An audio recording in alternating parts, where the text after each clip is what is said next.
While we're waiting for Oregon, just a couple of reminders. Cell phones, if you can put those in the mute position. No video in here, even with the cell phone. Stills are okay if you want to do that. And then for those that haven't been here for the earlier game, it's coach opening statement, questions to the players. We'll come back to the coaches for questions after that. As well.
Okay, we'll welcome Oregon to the dais.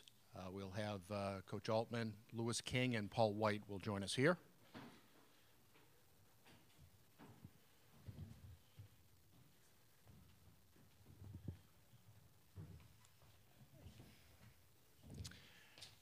Oh, great. Hang on one sec.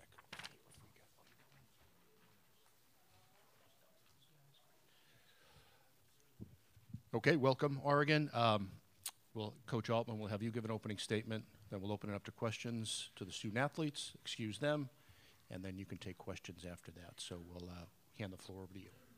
Well, I thought we had a really good second half. I thought our guys played really hard defensively on both halves, but we really got the ball moving. Paul got into it offensively. Lou had a big second half offensively. Peyton did a great job distributing the ball and making plays for guys. So just, you know, an overall team effort that I thought was really good. And, you know, that second half, you know, Kenny's defense was, you know, really made guys think about going in the paint. And I thought that was a big, big part of what we were trying to do. Okay, we'll open it to questions. We have mics on either side. Just give us your name and affiliation on the first go-around. We'll go with the front right. Dana High, Warren Williamson, Oregon Duck Football News. It looked like from the very beginning that Peyton had his way to drive. Was that a conscious effort by you to exploit those driving lanes and get to the hole? No. You know, we felt like we could penetrate with Lou. We ran some things for Lou to try to get him to the basket. But Peyton was aggressive. You know, he got the ball up in the air to Kenny a couple times, made a couple plays in there. But it wasn't like our game plan, no. You know, I think Peyton realized early that he was able to get in there. He did have some turnovers with it, but, you know, I thought his aggressiveness, both offensively and defensively, was good for us. We'll go in the middle. And a reminder, questions for the student athletes first. Yeah, Jerry Thompson, Ducks Illustrated magazine for Lou.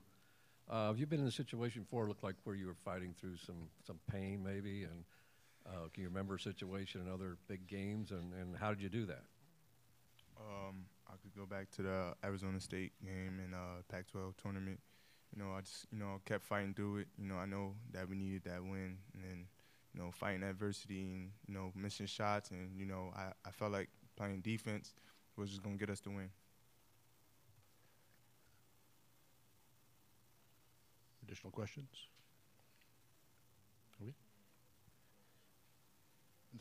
Warren, go ahead. Paul, you struggled in the first half. Well, actually, you didn't put any shots up. I think you were 0 for 2 in the first half.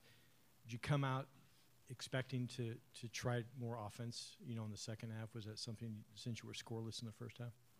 I mean, me personally, I'm not someone that's going to force anything. I think the coaches, they were just telling me to just stick with it. Things are going to open up eventually. Me having 2 fouls in the first half kind of crippled me as well because, they're a team that's very good at taking offensive fouls or charges. And I think second half, with a lot of the penetration, late shot clock situations, I just saw some things that were open, and I just decided to exploit it. Second row on the right. Josh Peter with USA Today. How did a team like this go from losing, horrifically at USC to now running off 9 straight wins and beating a 5 seed by 18 points? I think, well, for starters, that game against USC, it really didn't embody who we are as a team. I think after that game, that's when we really start to reward the people such as like Francis Okoro, who have, have had a very positive spirit. And, I think that change has been very big for us, and everybody has kind of fell in line with that. So, I think everybody is fine with how this team has shaped up now. And, I think we're, like I said before, we're playing the best basketball of our entire year just now. So I've said the same thing as him. Like Francis and, Ehab, coming off the bench, exploring into, like, the defensive role they need to, and, playing big minutes for us. We'll go on the left, 5 rows back.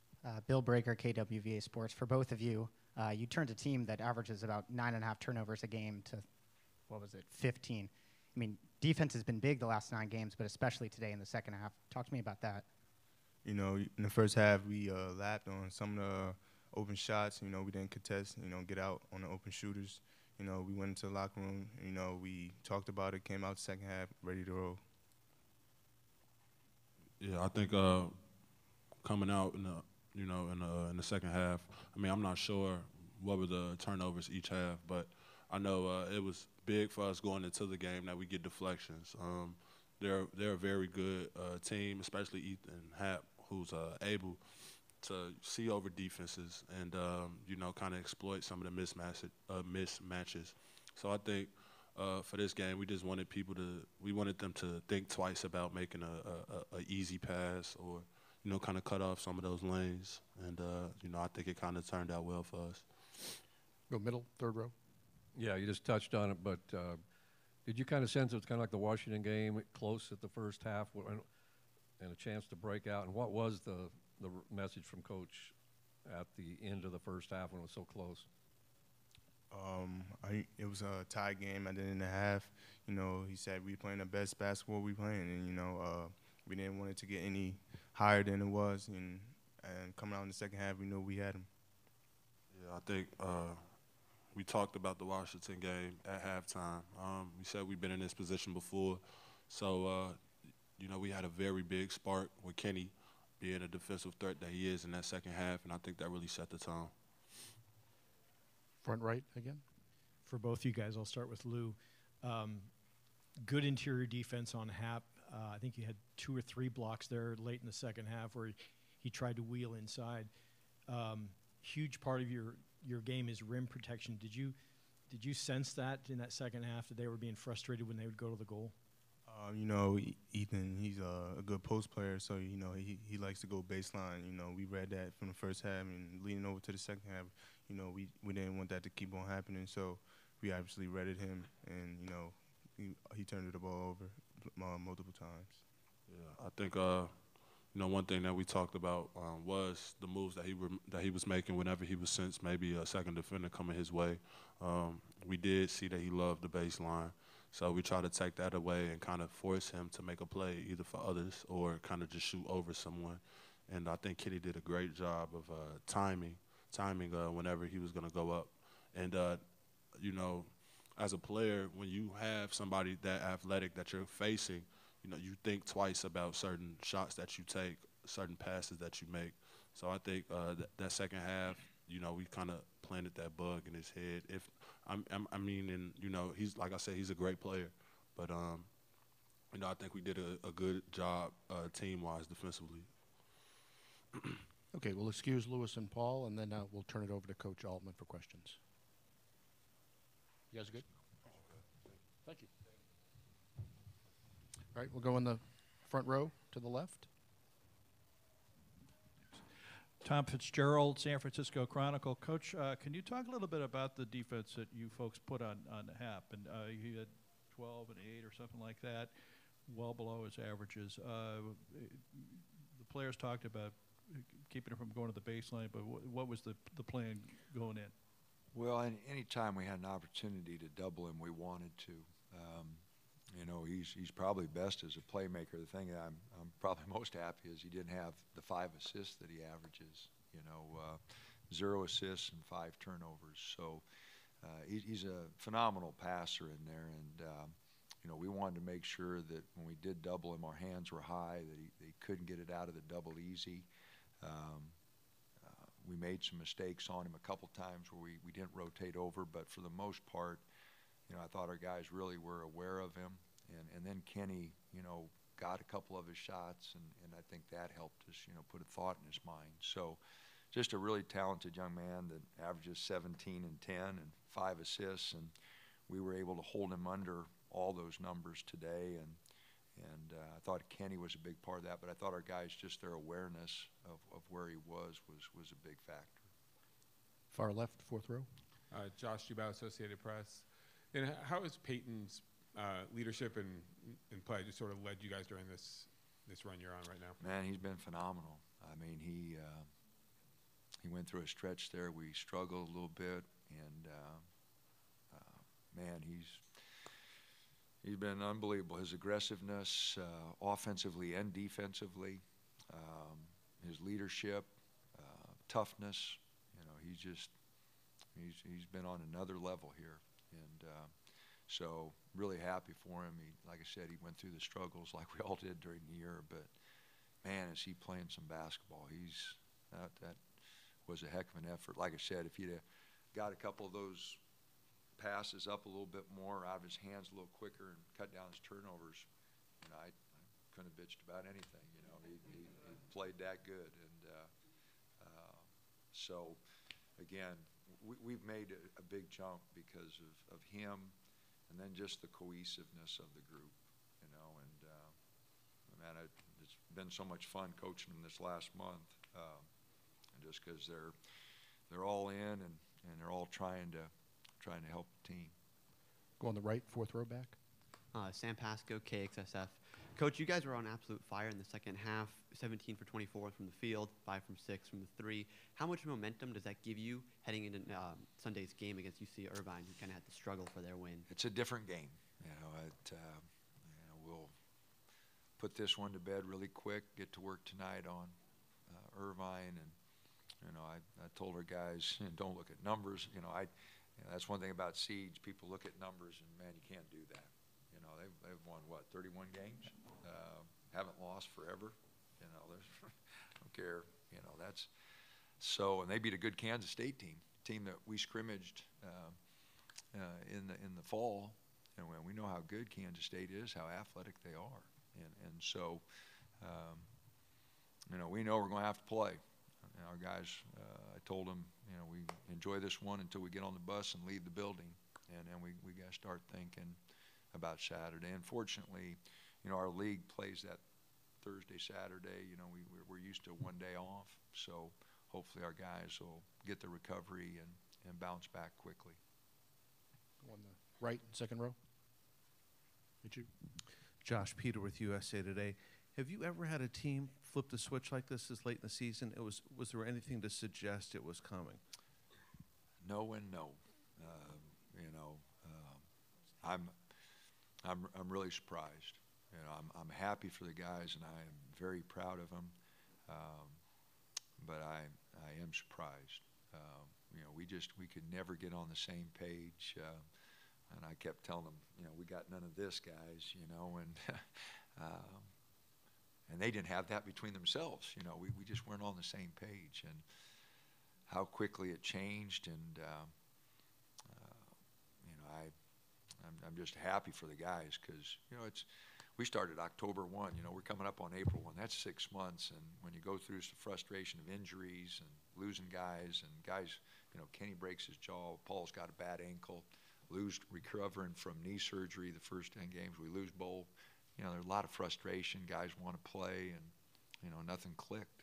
And boy, I blew a couple games during the year, you know, where I just, because I wasn't connected with the guys, I didn't know what to do, and I blew the games, you know, and I told them that. And so, you know, to see them come like this and have so much fun, you know, that's why we coach, you know, just to see guys, you know, get together and have fun and play their tails off, and that's what they're doing right now.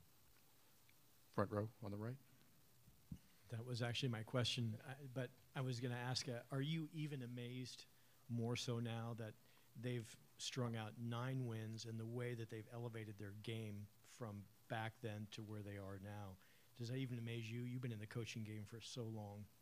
Well, it's just great to see guys, you know, playing to their strengths. You know, Kenny blocking shots and getting some big rebounds. Paul making simple plays. I mentioned Peyton. Lou, big shot after big shot tonight. You know, I mean, he squared up on those threes. Every one of them was on balance. His footwork was unbelievable.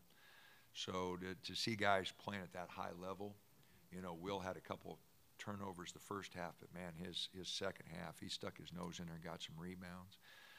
So, you know, when you see guys playing at a high level for themselves, you know, that's always good. We live in a track community when guys are, you know, running at their best and, you know, getting personal bests. And, you know, I think our guys are, you know, doing what they do best. And, you know, hopefully we can keep playing. But, you know, Kenny maximized his game, 4 for 5 from the field. You know, 4 big blocks, 6 rebounds, you know, 1 assist, no turnovers. You know, as I mentioned, Lou, 3 for 3 from 3, and all 3 of them were great balanced shots. You know, just shot it like he meant it. So Paul, second half, didn't miss a shot. You know, goes 5 for 5, I think.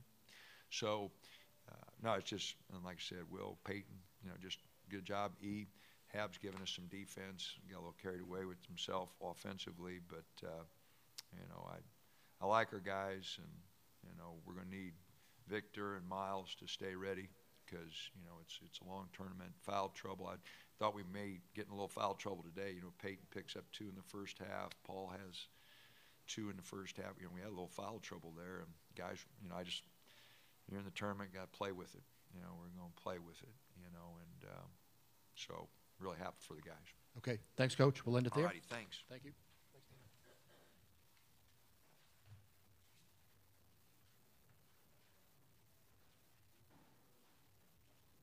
For the student athletes, we'll excuse them, and then we'll turn to questions for Coach. So, Coach, to you. All right, thank you. Obviously, it's hurts to end the season in this fashion. There was a 7-8 minute stretch there where we got discombobulated defensively. Obviously, we had a hard time making perimeter shots for most of the game, but we were still battling and finding ways.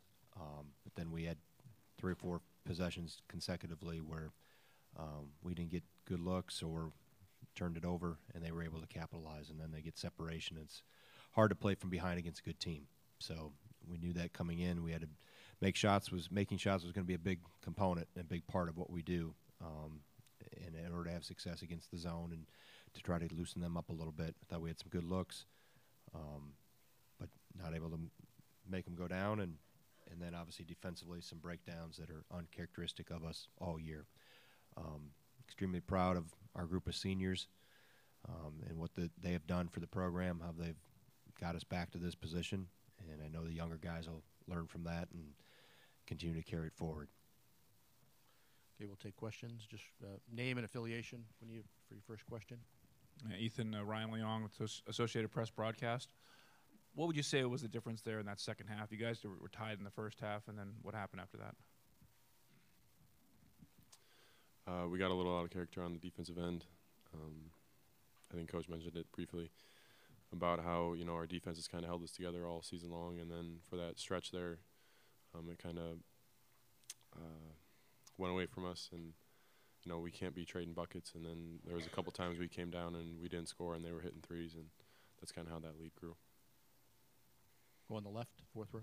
Josh Schubaugh, Associated Press. Ethan, what were they doing defensively against you to make things difficult? They, for the most part, they were, you know, they switched it up. Sometimes they were coming with the double team right away, or sometimes they were waiting until I was on the interior. But either way, they were, you know, there was extra bodies around me all the time, and so they were trying to force me to kick it out and have other guys make plays. Second row in the middle. Meech, Cameron from Daily Cardinal. What did you think of the quality of the looks that you guys got today? Honestly, I think that we got pretty good looks. I thought Ethan did a really good job of getting out when the double team came, and I think we reversed the ball really, really well. It was just a matter of making shots, and more times than not, we obviously missed them. Front row on the right, Warren. Ethan, for you, how frustrating is it for you in the middle in the paint when they come from nowhere virtually and block shots? Or a high-flying team. How frustrating is that for you guys in the paint? It can be frustrating, but there's definitely ways that we can counter that. And you know, sometimes I had lapses where I didn't do those things, extra pivots, pump fakes, whatever it may be, or just recognize that there's, you know, going to be an extra body, and then find another open teammate. Second row again. Cameron Lane Flahinger, Daily Cardinal again. The Oregon guys were just up here a little bit before, and they said that they thought they'd gotten your head with a couple of the blocks and their athleticism, how high they were getting. Do you feel like that happened at all in the second half? No. Anything else for the players? We're good? Okay. Thanks, guys. We'll open up to Coach now. Hands for questions. Front row on the left. Ryan Leong from Associated Press Broadcast. I know it goes without saying it's going to be tough to lose, but what will you take away from this season when you, unfortunately, are at this point? Well, as I told the team, I said you get to this point in time, and if you have a bad 10 minutes, a bad 8 minutes, we had a bad 7. And it doesn't tarnish. It stings for a while, but it doesn't tarnish what this group accomplished to get to this point, to have a really good regular season, to get us into the tournament. And obviously we knew we were going to have to play well. And we were playing a team that was hot. We were playing a team that was really, you know, obviously playing exceptionally well. And in order to advance in this, you have to make shots. I mean, you can live on your defense for so long, but then as Ethan mentioned, we had a few defensive lapses and some breakdowns, and they were able to capitalize on that, and we weren't never able to get back and climb back uphill. And this group has, you know, had somewhat of that identity all year. Scoring has not been the easiest thing for us, but this group has done a great job. I mean, those 3 seniors have been through a lot. They've been through a transition.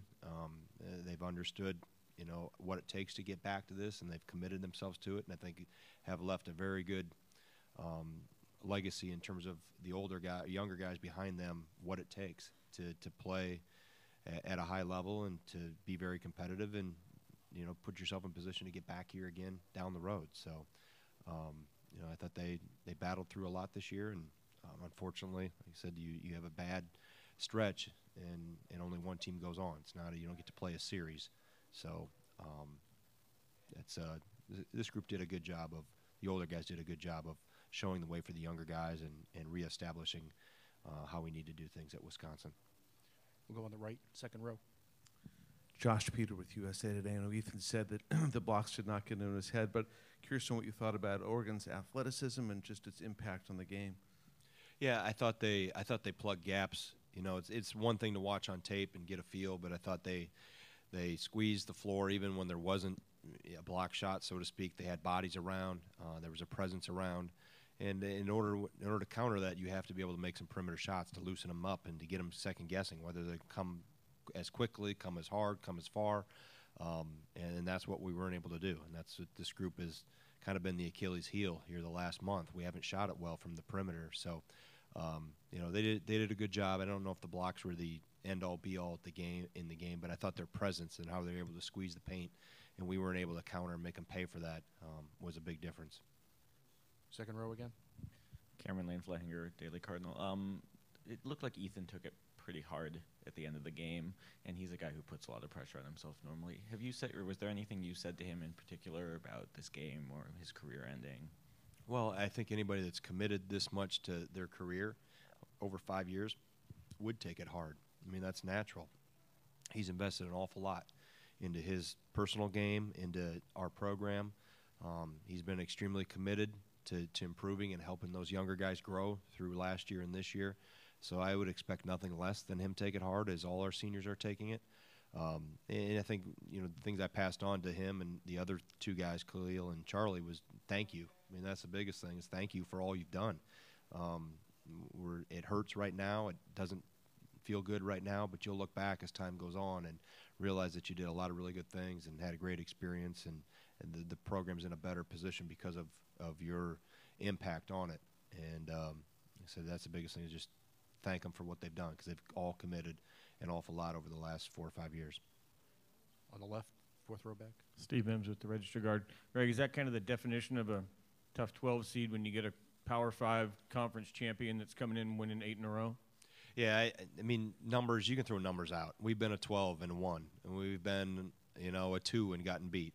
So it's once you get beyond the 2 line, really things start to even out. And I knew I don't get caught up in the seeds, because we've been everything from a 1 to a 12 and have had success both ways with it. We knew we were going to play a really good team. You're either playing a team that's hot, coming like Oregon, winning your conference tournament, or you're going to play a team that has a really good regular season. So either way, all the average and bad teams are on spring break. So you're going to play a really good opponent. And, like I said, for that 7-8 minute stretch, they were more consistent and did a better job than we did. And that's where, just in a small little bit of slippage, they can get away from you. Go one more in the front. Greg Warren Williamson, Oregon Duck News. I asked Coach Altman about the penetration of Pritchard going to the middle and how much it hurt you guys. He said that wasn't in their game plan, but from your perspective, it was difficult to contain him when he drove to the hoop. Was that a key, do you think? Yeah, I think the difference was Peyton Pritchard. I mean, there's no doubt. And when you have a point guard of that quality, he can make a lot of things happen, whether it's for himself or the assist. The pressure he puts on your defense. Obviously, he hit a deep 3 there in the first half as well. He's a really good player. I mean, there's nothing that we saw today that I didn't see on film, and knew that he was going to be a handful, because he puts so much pressure on you, and in those ball screen situations, he's a good decision maker. He competes. He's savvy. He's smart. So that I felt that was a big key in terms of his play, and especially really the whole game, but in that stretch where they were able to take command, he was in control of the game. All right, thank you, Coach. All right, thank you.